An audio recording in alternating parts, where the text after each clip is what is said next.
Halo semuanya, Assalamualaikum warahmatullahi wabarakatuh. Welcome back my YouTube channel. Kembali lagi bareng Kak Dila ya adik-adik. Di video kali ini kakak mau bahas tentang soal pengetahuan dan pemahaman umum TPS atau disebut dengan PPU. Ini merupakan predik soal UTBK 2021. Nah, bagi adik-adik yang pejuang UTBK tetap semangat ya, kakak doain adik-adik lulus di PTN favoritnya, amin. Oke, hari ini kita akan membahas PPU. Dan bagi yang bergabung di channel ini, jangan lupa untuk bantu kakak like, komen, dan subscribe, dan share juga ke media sosial lainnya. Thank you.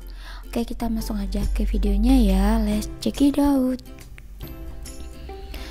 Oke adik semua, seperti biasa ini merupakan soal TPS ya, dimana setiap soal itu maksimal itu jawabannya 1 menit diusahakan, karena ini memakan waktu yang sangat banyak kalau adik-adik tidak bisa membagi waktunya gitu. Nah, karena teksnya ada yang panjang, ada beberapa yang pendek, jadi cara cepatnya adalah usahakan untuk membaca pertanyaan soalnya dulu, oke? Nah, untuk soal nomor 13, jadi ini adalah lanjutannya di soal sebelumnya. Cek aja videonya yang ini ya. Kita langsung aja ke soal nomor 13. Masalahannya butuh waktu yang lama agar masyarakat paham benar mengenai redenominasi. Makna kata yang bercetak tebal tersebut adalah, oke, kata redenominasi itu terdapat pada paragraf pertama ya, baris kedua, itu masalahnya butuh waktu yang lama agar masyarakat paham benar mengenai redenominasi. Oke, kita lanjutkan ya. Dia menjelaskan hingga saat ini dilakukan sosialisasi redenominasi kepada masyarakat oleh Bank Indonesia dan Kementerian Keuangan. Selanjutnya akan dilihat bagaimana respon publik. Selain itu masih dibicarakan pula masa transisi. Nah, makna kata yang bercetak tebal itu adalah, oke, jadi adik-adik triknya atau rahasia dalam memahami PPU inilah kalian harus banyak menguasai kosakata, mana kata, sinonim, dan antonim gitu ya. Karena kita kan menemukan kata-kata baru gitu.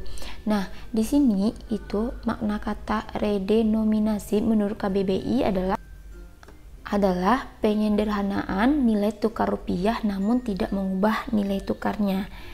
Oke, dia tuh hanya penyederhanaan tetapi tidak mengurangi nilai tukarnya. Nah, ini jadi yang tepat itu jawabannya adalah option A. Kalau yang B, penyederhanaan nilai tukar rupiah, kurang tepat ya. Kurang tepat, tidak ada kata selain itu ya. Harusnya dia harus dihubungi dengan kata mengubah nilai tukarnya. Kalau yang C, pencetakan kembali mata uang juga bukan. Yang D, pencetakan kembali uang kertas juga bukan. Yang E, pemusnahan uang kertas rupiah juga bukan. Jadi redenominasi itu lebih tepat adalah A, penyederhanaan nilai tukar rupiah tanpa mengubah nilai tukarnya. Oke, adik bisa ya. Oke, next soal nomor 14. Dengan teks yang sama, pemerintahan telah mengusulkan RUU redenominasi kepada DPR. Intinya, Bank Sentral akan merilis uang baru. Kata yang bermakna sama dengan kata bercetak miring adalah, oke, kata merilis itu ya sesuai dengan KBBI, kata merilis memiliki makna seperti mengeluarkan, menerbitkan, mengadakan, dan mencetak. Sementara kata yang menyampaikan yang bermakna memberikan. Jadi tidak sesuai dengan kata merilis ya. Di antara option itu yang tidak sesuai adalah menyampaikan gitu. Jadi jawaban yang kecuali adalah option C.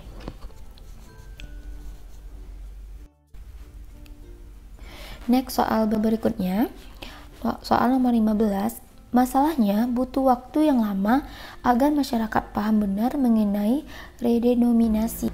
Kata yang bermakna sama dengan kata yang bercetak miring kecuali. Oke. Di sini kata yang bercetak miring adalah paham. Dan kita harus mencari kata yang tidak tepat gitu ya, atau kecualinya. Kata paham memiliki makna yang sama dengan kata insaf. Jadi insaf tuh sama dengan kayak kita tuh sadar, mengerti bahwa itu benar gitu ya. Terus kalau engah itu sama dengan sadar dan mengerti juga. Kalau mahum juga paham, sudah paham ya. Terus dan grahita itu juga memahami atau mengerti. Sementara kata ahli tidak sesuai karena maknanya adalah orang yang mahir dalam bidang tertentu. Oke, jadi paham yang tidak cocok adalah ahli gitu. Jadi jawabannya adalah option C. Oke, jadi kalian setiap nemuin kata baru tolong dicatat di buku pentingnya khusus kata-kata ya, biar lebih enak mengulang-ulangnya lagi gitu cara membacanya. Oke, kita lanjut ke soal nomor 16. Titik-titik masyarakat diagnostik bukan hanya masyarakat bahasa yang menggunakan ragam bahasa tinggi dan rendah dari bahasa yang sama. Persamaan kata untuk kata yang bercetak miring antara lain, dan dia menanyakan kecuali lagi.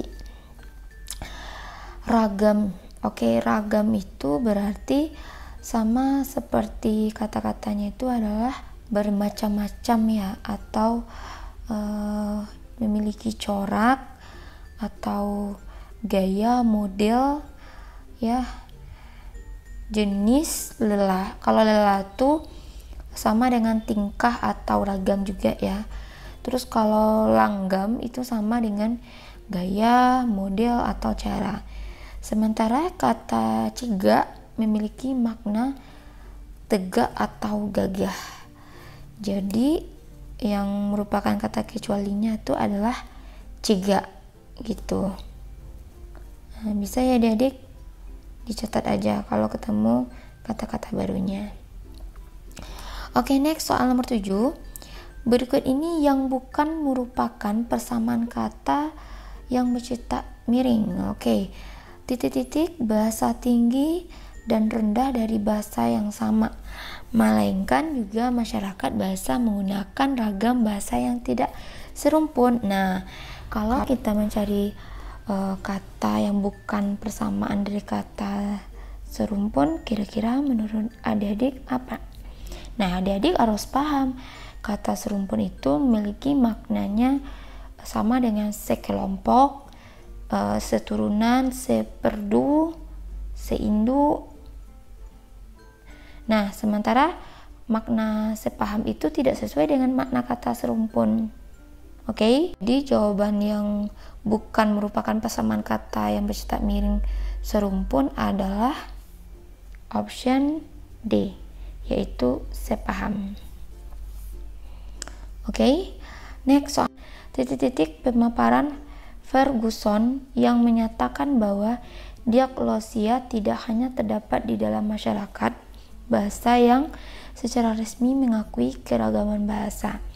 Makna kata untuk kata yang dicetak miring adalah makna kata yang bercetak miring seperti diagnosia tidak hanya terdapat di masyarakat. Oke, kita baca dulu ya.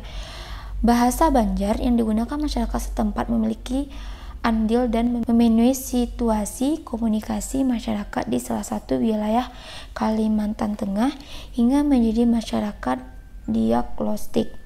Jika kita perhatikan pendapat Fisman secara cermat, maka kita akan menarik kesimpulan bahwa masyarakat diagnostik tidak hanya disebabkan oleh beragamnya dialek yang digunakan, namun dikarenakan juga penggunaan logat, laras atau ragam yang berbeda secara fungsional.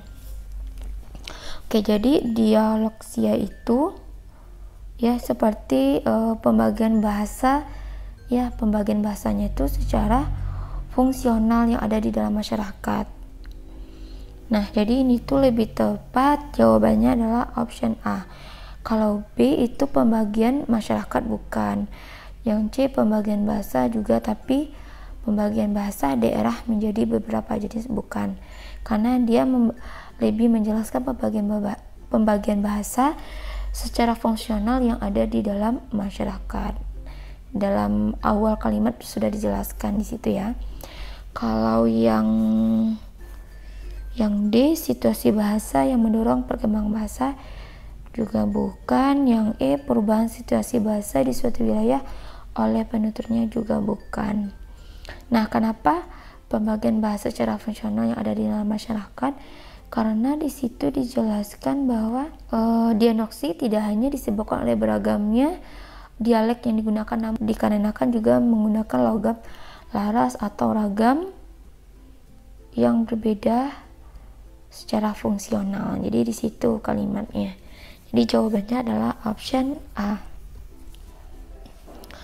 Oke, next soal nomor 19 atau soal terakhir. Pokok pikiran dari bacaan di atas adalah. Oke. Nah, pokok pikirannya menurut adik-adik apa? A. Bahasa Banjar digunakan oleh masyarakat setempat. B. Bahasa Banjar bukan variasi bahasa Dayak. C. Bahasa Banjar ikut andil dalam komunikasi masyarakat. Bahasa Banjar memengaruhi situasi komunikasi masyarakat di Kalimantan Tengah. Yang E. Bahasa Banjar menjadikan masyarakat memiliki dialek yang beragam. Nah, kalau menurut kalian apa jawabannya? Adalah option D ya, karena dalam bacaan tersebut memaparkan tentang bahasa Banjar yang memiliki andil dalam mempengaruhi situasi komunikasi masyarakat di sebagian wilayah di Kalimantan Tengah gitu.